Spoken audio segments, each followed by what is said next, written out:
नमस्कार। दोपहर 2 बजे की 5 बड़ी खबरों में आप सभी का स्वागत है। मैं हूं आपके साथ राखी और 5 बड़ी खबरों में हम आपको बताएंगे। पहली बड़ी खबर जो होगी वो कोलकाता से, जहां पर बंगाल में सियासी बवाल देखने को मिला। राज्यपाल सीवी आनंद बोस ने मुख्यमंत्री ममता बनर्जी पर जोरदार हमला बोला।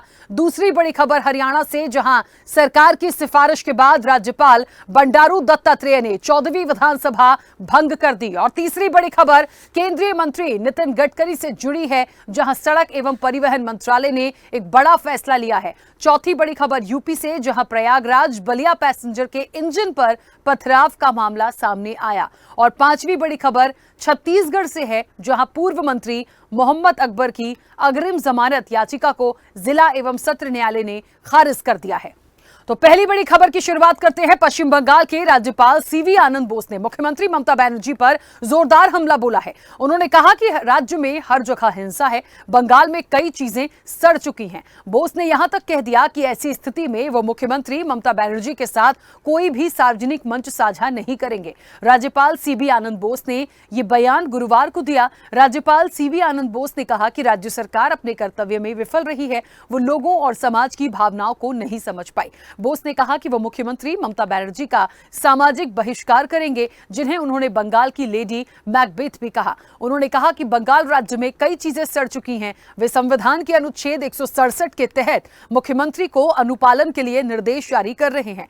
अनुच्छेद 167 में कहा गया है कि राज्य के मामलों के प्रशासन और कानून के प्रस्तावों से संबंधित मंत्रिपरिषद के सभी निर्णयों को राज्यपाल को बताना मुख्यमंत्री का कर्तव्य होगा। तो आपको बता दें कि बंगाल में कई चीजें सड़ चुकी हैं, ये राज्यपाल सीवी आनंद बोस का कहना है। और संविधान के अनुच्छेद 167 की बात करें तो बहुत सारी चीजों को लेकर चलिए। और इस वक्त आपको बता दें, हमारे सहयोगी दिल्ली से इरफान खान हमारे साथ जुड़ गए। इरफान, जिस तरीके से कोलकाता का पूरा मामला आया, राज्यपाल की एंट्री होती है, वो तमाम चीजों को लेकर कहीं ना कहीं ममता बनर्जी सरकार को निशाने पर ले रहे हैं और वो कह रहे हैं कि वाकई में बंगाल में जो चीजें हैं, कोलकाता में जो चीजें हैं, वो सड़ चुकी हैं। क्या इन हस्तक्षेप के बाद या उनके बयानों के बाद या उनका इस तरह से जो उन्होंने वक्तव्य सरकार के लिए दिया या ममता बनर्जी के लिए दिया, वो किस मायने में लिया जाए और क्या लगता है कि इन तमाम चीजों से एक असर कहीं ना कहीं बंगाल की सियासत में दिखेगा?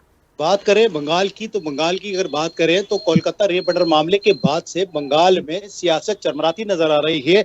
ऐसे में बंगाल के जो उपराज्यपाल है सीवी आनंद ने जिस तरह से ममता बनर्जी को लेकर बयान दिया है, उन्होंने साफ तौर पे कहा है कि बंगाल की मुख्यमंत्री ममता बनर्जी के साथ वो कोई भी सार्वजनिक मंच जो है वो साझा नहीं करेंगे। इसके अलावा अन्य आरोप लगाते हुए जिस तरह उन्होंने निशाना साधा है ममता सरकार पर, ममता सरकार का एक्शन देखने को मिल सकता है। बंगाल में जिस तरह हिंसा लगातार सामने आ रहा है, उसको लेकर उपराज्यपाल ने जिस तरह की बात कही है कि जिस तरह बंगाल में जो है हिंसा बढ़ती जा रही है, जो चुकी हैं, इस तरह के बयान जिस तरह उपराज्यपाल सीवी आनंद ने दिए हैं, उसको लेकर बंगाल में मैं आपको बता दूं कि लगातार ममता बनर्जी के खिलाफ प्रदर्शन जारी है और अधिकतर लोगों की मांग है ममता बनर्जी से इस्तीफे की मांग को लेकर बात की जा रही है। मैं आपको बता दूं कि ममता बनर्जी ने भी एक बयान में कहा है, जिस तरह सियासत की जा रही है, एलजी और ममता सरकार के बीच मतभेद देखने को मिला है, इसको लेकर निसंदेह ये हो सकता है कि ममता से जो है इस्तीफे की मांग जो की जा रही है, कहीं ना कहीं ममता बनर्जी इस्तीफा दे सकती हैं।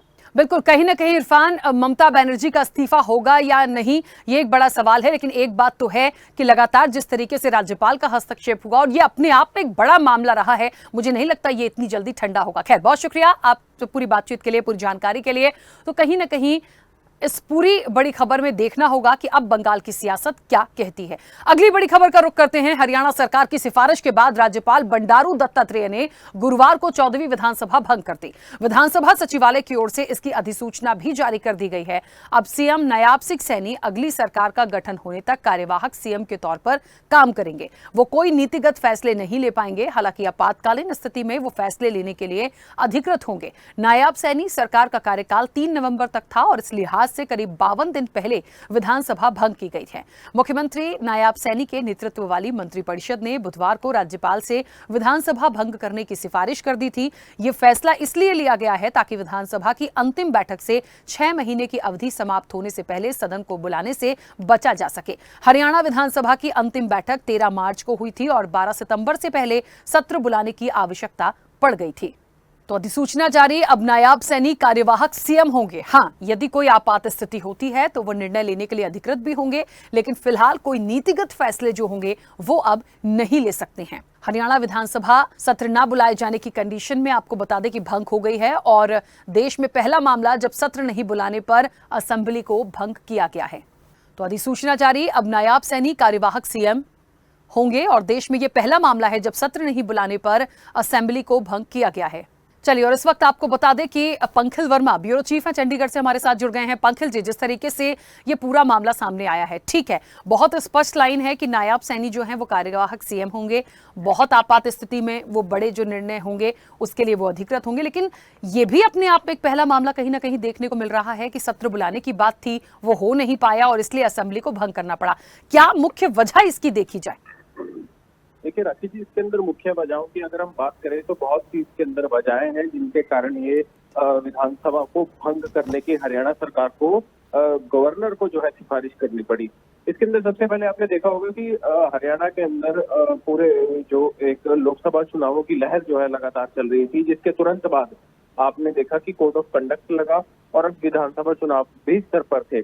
तो इस स्थिति के अंदर जो कोड ऑफ कंडक्ट लग जाता है, कई समीकरण ऐसे बन जाते हैं कि जिसके अंदर विधानसभा चुनावों को लेकर या तो वो सेशन बुलाया जाना चाहिए था या फिर विधानसभा को भंग करने की सिफारिश की जानी चाहिए थी। इससे पहले भी हमारी इस पर चर्चा हुई थी और हमारे सूत्रों के हवाले से हमें यही खबर थी कि विधानसभा को भंग ही किया जाएगा, क्योंकि इस स्थिति के अंदर, इस पीरियड के अंदर किसी भी हालात में हम विधानसभा के अंदर इस तरीके से सेशन कंडक्ट नहीं करवा सकते, क्योंकि हर व्यक्ति को चुनाव के अंदर उतरना है, अपनी अपनी तैयारियां करनी है। तो कई ऐसे कारण समीकरण बने जिस वजह से ऐसा पहली बार देखने को मिला कि विधानसभा सेशन जो है नहीं बुलाया गया। बिल्कुल, और पंखिल जी, ये पूरी घटना जो हुई है, मुझे लगता है क्योंकि इलेक्शन बहुत नजदीक है, ये तमाम कवायद जो हो रही है उस बीच ये एक मैटर भी आ जाना, लगता है इसका कुछ प्रभाव पड़ेगा क्योंकि तैयारियां बहुत अलग थलग चल रही हैं। देखिए राशि जी, ना सिर्फ सेशन की बात करें तो जो हमारे सोर्सेज बताते हैं कि जिस समय हरियाणा के अंदर कोड ऑफ कंडक्ट लगी वो जम्मू कश्मीर के तहत लगाई गई, यानी कि दोनों के चुनावों को साथ में जोड़कर कोड ऑफ कंडक्ट लगी गई।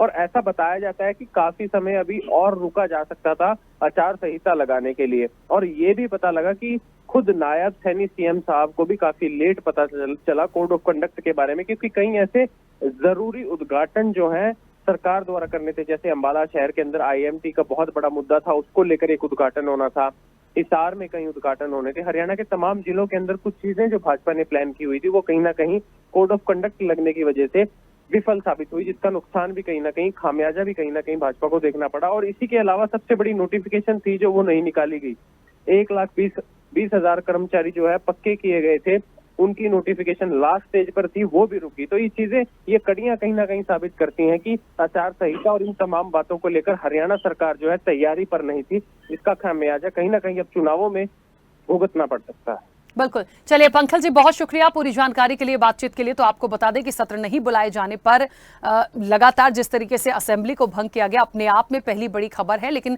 अब आगे कितना और प्रभाव होता है ये देखने वाली बात होगी। अगली बड़ी खबर का रुख करते हैं। केंद्रीय मंत्री नितिन गडकरी के सड़क एवं परिवहन मंत्रालय ने एक बड़ा फैसला लिया है।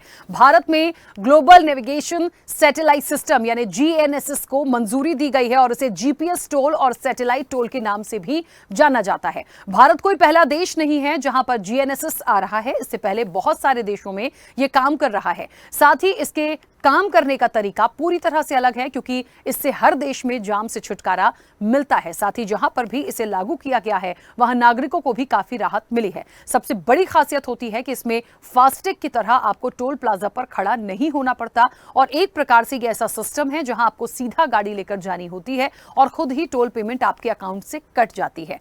कई अन्य देशों में पहले ही यह सिस्टम वर्क कर रहा है। तो टोल प्लाजा पर अब नहीं करना पड़ेगा आपको भी इंतजार।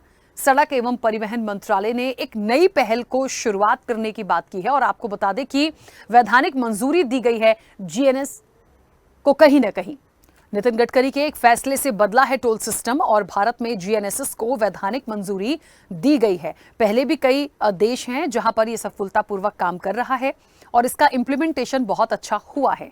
तो सड़क एवं परिवहन मंत्रालय का एक बड़ा फैसला, वैधानिक मंजूरी, टोल प्लाजा पर आपको इंतजार नहीं करना होगा। फास्टैग पर कई बार आप जब भी ट्रैवल करते हैं, वहां रुकते हैं, तो ऐसा भी नहीं होता था, अपने अब आप सीधे गाड़ी लेकर जाइए और आपके अकाउंट से जो भी एक अमाउंट होगा वो कट जाएगा। चलिए, और इस वक्त आपको बता दें कि हमारे सहयोगी मनोज शर्मा हमारे साथ जुड़ गए हैं। मनोज जी, जिस तरीके से ये एक बड़ा फैसला है, कहीं ना कहीं वैधानिक मंजूरी भी दे दी गई है, इसको इंप्लीमेंट कब से कराया जाएगा? क्या ये इंप्लीमेंट हो चुका है या थोड़ा वक्त लगेगा? क्योंकि अपने आप में मुझे लगता है ये बड़ी राहत की खबर है। हाँ, जल्दी ही इसको पहनाया जाएगा, ऐसा विभागीय लोगों का कहना है और कहीं ना कहीं राहत जरूर लोगों को मिलेगी इससे। और देखने वाली बात ये है कि जब ये काम शुरू होगा, जब ये टोल पे लोग जाएंगे, ये पैसे कटने स्टार्ट होंगे, तब पता चल पाएगा क्या इसमें मामला है, क्या इसको किया जाएगा। क्योंकि कई बार ये होता है कि कई टोल जो है ना, पैसे ज्यादा कट जाते हैं। शिकायतें पहले फास्टैग वगैरह को लेके हुआ करती थी। अब जब ये पूरा प्रॉपर तरीके से अपना काम करने लगेगा और उसकी जो बैंक के खाते से जो पैसा कटेगा, वो देखने वाली बात होगी कि वो सही तरीके से वर्क कर रहा है कि नहीं कर रहा है। लेकिन कहीं ना कहीं लोगों को राहत भरा जो ये फैसला है, ये कहीं ना कहीं राहत भरा फैसला लोगों को जरूर खुशी महसूस कर रहा है और जल्दी ही इस पर अमली जामा पहना दिया जाएगा। जी, क्या लगता है आपको? इसकी एक डिमांड आई थी, लोगों की सुविधा को देखकर ये फैसला तो बहुत अच्छा है सुनने में। क्या इसकी मांग की गई थी या पहले से प्लानिंग थी कि वाकई में कहीं ना कहीं जो जाम की स्थिति से लोग जूझते थे उससे भी निजात मिल सकती है? तो शायद ये लगा नितिन गडकरी को और जाहिर तौर पर सड़क एवं परिवहन मंत्रालय को कि इससे एक फायदा डिपार्टमेंट को भी हो सकता है, विभाग को हो सकता है, लोगों की सुविधा को देखते हुए इसलिए ये निर्णय लिया गया। बिल्कुल, कई जगह पर लोगों के साथ टोल पर मारपीट के में जो सूचना आया करती थी, टोल पर मारपीट हुआ करती थी, पैसे को लेकर, पैसे के लेन देन को लेकर, पर्ची को लेकर जो मारपीट, जो तमाम तरह के जो गतिविधियां हुआ करती थी, उनसे कहीं ना कहीं लोगों को और सरकार को निजात मिलने वाली है। क्योंकि अगर पैसा आप गाड़ी लेके जा रहे हैं, पैसा आपके डायरेक्ट अकाउंट से कट जाता है, तो कोई भी झगड़े की जो आशंका जो लगातार बनी रहती थी, वो अब शायद नहीं बनेगी। और फास्टैग को लेकर कई भ्रांति ऐसी थी कि बैंक अकाउंट से आपका डबल पैसा कट जाता था, या फास्टैग में आपका जो वहां का जो टोल का जो टोटल अमाउंट होता था उससे ज्यादा पैसा कई बार कट जाता था। कई बार टोल होता ही नहीं था तो आपके फास्टैग से पैसा कट जाता है। ऐसी लोगों की जो है कंप्लेंट लगातार बनी रहती थी। तो इन सभी चीजों को देखकर लगातार गवर्नमेंट जो है इस पर वर्क कर रही थी और ये अब लास्ट मोमेंट पे ये काम आया और इसको मंजूरी दे दी गई और जल्दी ही इसको जो है धरातल पर ला दिया जाएगा। जी, चलिए मनोज जी, बहुत शुक्रिया पूरी जानकारी के लिए, बातचीत के लिए। तो जाहिर तौर पर एक राहत की खबर भी है, वैधानिक मंजूरी भी मिल गई है। अब आपको जाम की स्थिति में जो भी लोग हैं वो जाम में नहीं फंसेंगे। आप यदि ट्रैवल कर रहे हैं तो टोल पर आपको रुकना पड़ता था, वो भी आपको रुकने की जरूरत नहीं। आप सीधे अपनी गाड़ी लेकर जाइए, अपने आप ही वो जो अमाउंट है वो डिडक्ट हो जाएगा आपके खाते से। चलिए आगे अगली बड़ी खबर का रुख करते हैं। कानपुर में कालिंदी एक्सप्रेस में विस्फोट करने की साजिश की घटना के बाद 10 सितंबर की रात गाजीपुर सिटी गाजीपुर घाट स्टेशन के बीच रेलवे लाइन पर 3 मीटर तक गिट्टियां रखने और प्रयागराज बलिया पैसेंजर के इंजन पर पथराव का मामला सामने आया है। बुधवार की रात मामले में 3 आरोपियों को आरपीएफ ने गिरफ्तार किया और पूछताछ के बाद 3 को 14 दिन की न्यायिक हिरासत में जेल भी भेज दिया गया है। गाजीपुर सिटी और गाजीपुर घाट स्टेशन के बीच ओवरब्रिज के नीचे रेलवे पटरी पर लगभग 3 मीटर तक गिट्टियां रख दी गई थी और रात करीब 9:15 बजे प्रयागराज बलिया पैसेंजर ट्रेन इन्हीं गिट्टियों से होकर गुजर गई। लोको पायलट को गिट्टियां रखने का एहसास हुआ और इसी दौरान कुछ लोगों ने ट्रेन के इंजन पर पत्थर भी मारा। तो प्रयागराज बलिया पैसेंजर ट्रेन के इंजन पर पथराव हुआ है। चलिए, और इस वक्त आपको बता दें कानपुर से हमारे सहयोगी सरवीन सिंह हमारे साथ जुड़ गए हैं। सरवीन जी, जिस तरीके से ये पूरी घटना सामने आई है, जिन लोगों की गिरफ्तारी हुई है या जिन्हें जेल भेजा गया है, क्या उनकी जानकारी मिल पाई है कि आखिरकार ये करने का मकसद क्या था? और जो भी मकसद था, इस तरह से चीजें हुई क्योंकि पहले भी एक घटना आती है, उसके बाद इस ट्रेन को भी निशाना बनाया जाता है, गिट्टियां रखी जाती हैं, यानी कहीं ना कहीं एक बड़े हादसे को अंजाम देने की फिराक में थे। क्या इनपुट अब तक निकलकर सामने आए? चाहूंगा कि एनआईए ने शाहरुख नाम के एक युवक को गिरफ्तार किया था। लंबी पूछताछ के बाद उसको हालांकि छोड़ दिया गया है। पुलिस के हाथ अभी भी खाली है और लगातार 20 दिनों में दो घटनाएं, एक साबरमती एक्सप्रेस की होती है और एक कालिंदी एक्सप्रेस की कानपुर में होती है।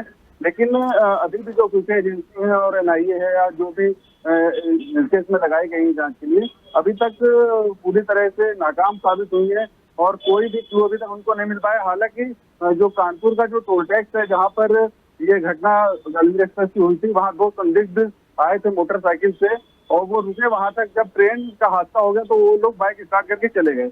वही लोग जहाँ से मिठाई का डिब्बा मिला था, जिसमें कहा जा रहा वो बारूद था, उसके लिए जब जांच की गई कानपुर से करीब 120 किलोमीटर दूर छिबरा मुंह में, वही लड़के वहां पर भी सीसीटीवी फुटेज में आए। हालांकि सीसीटीवी फुटेज और डीवीआर पुलिस ने अपने कब्जे में ले लिए। लेकिन अभी तक इन जो संदिग्ध हैं इनका कोई सुराग नहीं लग पाया। जी राखी।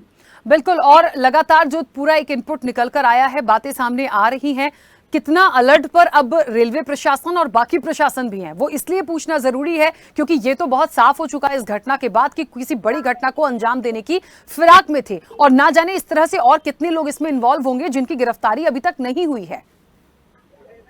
जी बिल्कुल राखी, बताना चाहूंगा जो दुर्घटनाएं कारित करने की कोशिश की जा रही है वो नॉन बिजी रूट पे की जा रही है, जहाँ पे ट्रेनें बहुत ही कम चलती हैं। जैसे कानपुर का ये जो गालिंद्रा एक्सप्रेस थी उसमें दिन में कितनी ट्रेन है, और जैसे कि झांसी वो भी इतना ज्यादा व्यस्त रूट नहीं है, तो लगातार कॉम्बिंग इन क्षेत्रों में की जा रही है। आरपीएफ को लगा दिया गया, आरपीएफ भी लगी हुई है, और लगातार वो ट्रेनों की सुरक्षा के लिए पुख्ता इंतजाम किए गए हैं। अधिकारी लगातार अपने मातहतों को संपर्क साधे हुए हैं और लगातार प्रशासन पूरा मुस्तैद देख रहा है। जी राखी जी। चलिए, बहुत शुक्रिया सरवीन पूरी जानकारी के लिए, बातचीत के लिए। तो जाहिर तौर पर जिस तरीके से बलिया पैसेंजर को एक निशाना बनाने की कोशिश की है, किसी बड़ी घटना को अंजाम देने की साजिश थी। फिलहाल गिरफ्तारी हुई है आरोपियों की। और अगली बड़ी खबर इस वक्त की, छत्तीसगढ़ की सियासत में एक तरफ कांग्रेस जमीन पर उतरकर प्रदर्शन कर रही है, तो वहीं दूसरी तरफ उसके नेताओं की मुश्किलें भी बढ़ती जा रही हैं। भिलाई विधायक देवेंद्र यादव के बाद एक और सीनियर नेता पर गिरफ्तारी की तलवार लटक रही है।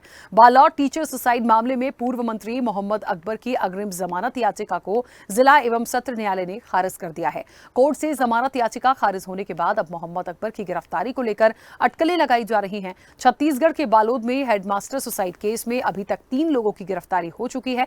कोर्ट ने मोहम्मद अकबर की अग्रिम जमानत याचिका ये कहते हुए खारिज कर दी कि जांच में सबूत प्रभावित हो सकते हैं। बता दें कि हेडमास्टर ने अपने सुसाइड नोट पर पूर्व वन मंत्री मोहम्मद अकबर का नाम लिखा था। तो बढ़ सकती है पूर्व मंत्री मोहम्मद अकबर की मुश्किलें। आपको बता दें कि हेडमास्टर के सुसाइड केस में इनका नाम था, और इन्हीं का नाम लिखने के बाद टीचर ने सुसाइड किया था। 3 लोगों की गिरफ्तारी इस पूरे मामले में हुई है, और आपको बता दें कि कहीं ना कहीं बालोद कोर्ट ने खारिज की है अग्रिम जमानत याचिका। चलिए, और इस वक्त आपको बता दें कि हमारे सहयोगी राहुल गोस्वामी हमारे साथ जुड़ गए हैं। राहुल, जिस तरीके से पूरा मामला सामने आया है, अब आगे क्या? देखिए, जमानत याचिका भी खारिज हो जाती है, नाम भी उनका लिखा गया है सबूत के तौर पर, और अब किसी चीज की क्या जरूरत दिखती है? और आगे जाहिर तौर पर जिन 3 लोगों की और बात हो रही है कि गिरफ्तारी हो चुकी है, वो 3 लोग और खुद मोहम्मद अकबर, मुझे लग रहा है कहीं ना कहीं मुश्किलें बढ़ती जा रही हैं। आगे क्या? देखिए, ये जो पूरा मामला था, जब पूर्व में वन मंत्री रहे उसमें तत्काल प्रभावशाली मंत्री रहे हमारे मोहम्मद अकबर जी, और अभी सत्ता परिवर्तन होने के बाद बहुत सारे उनके और उनके भाइयों पे आरोप लगे थे। उनके भाई भी कंस्ट्रक्शन का काम करते हैं, असगर खान, उन पे भी बहुत सारे आरोप लगे। अभी बात करेंगे मोहम्मद अकबर खान की, तो इनपे जो भर्तियों को लेकर जो वहाँ पे राशि की वसूली की गई है, वो कहीं न कहीं दिखाता है कि इनके माध्यम से सारी चीजें हुई थी। और मोहम्मद अकबर तक पैसे पहुंचे कि नहीं, ये तो पुलिस की जांच में बाद में स्पष्ट हो पाएगा। लेकिन अभी फिलहाल मोहम्मद अकबर ने इस गलती को मानकर उन्होंने जिस तरीके से तत्कालीन में अग्रिम जमानत के लिए याचिका दाखिल की, वो अपने आप में सवालों को स्पष्ट कर देता है कि मोहम्मद अकबर कहीं न कहीं शामिल हैं, और पुलिस की गिरफ्तारी से बचने के लिए उन्होंने अग्रिम जमानत याचिका दायर की, जो अभी खारिज हो गई है। अब इसके बाद जो है उन पर गिरफ्तारी की तलवार लटक रही है। हो सकता है छत्तीसगढ़ की पुलिस, बालोद की पुलिस उनको तुरंत गिरफ्तार पूछताछ के लिए बुला ले, उनकी गिरफ्तारी भी हो सकती है। ये मसले हैं। दूसरी बात यह कि मोहम्मद अकबर जब लोअर कोर्ट से उनका जमानत याचिका खारिज हो गया, तो हाई कोर्ट भी जा सकते हैं एंटीसिपेटरी बेल लेने के लिए। तो ओवरऑल ये देखा जाए तो मोहम्मद अकबर की मुश्किलें बढ़ गई है। पूर्व में मंत्री रहते हुए मोहम्मद अकबर ने कवर्धा में जो उस समय के नेता थे विजय शर्मा, जो वर्तमान में गृह मंत्री, उनको उन्होंने जेल भेजने का आरोप लगा था। अब गृह मंत्री विजय शर्मा बन गए हैं, तो हो सकता है कि मोहम्मद अकबर को भी जेल यात्रा करनी पड़ जाएगी। बिल्कुल राहुल, बहुत शुक्रिया पूरी जानकारी के लिए, बातचीत के लिए। तो आपको बता दें कि बालोद कोर्ट ने फिलहाल जमानत याचिका को खारिज कर दिया है, और पूर्व मंत्री हैं मोहम्मद अकबर, उनकी मुश्किलें कम होने का नाम नहीं ले रही। और फिलहाल इस वक्त 2 बजे की 5 बड़ी खबरों में इतना ही। बने रहिए स्वदेश न्यूज के साथ। सबसे पहले देश।